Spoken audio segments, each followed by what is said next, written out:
นี่จะไปไหนเนี่ยไปขับรถเล่นวันเอาแต่แว่นหนังสือหนังหาไม่รู้จะหาอ่าน น่าเบื่อป้าจะพูดยังไงผมก็ไปอยู่ดีแล้วหมวกไปไหนหายไปแล้ว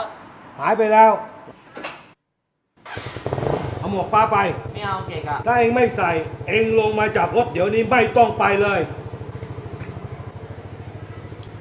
พอใจยัง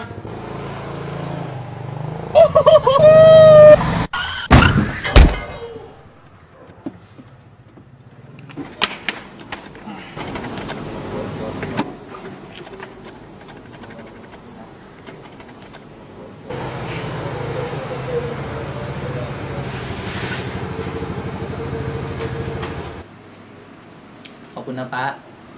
ขอบคุณเรื่องอะไรเดี๋ยวอ่านหนังสือก่อนนะสวมหมวกนิรภัยก่อนขี่มอเตอร์ไซค์ทุกครั้ง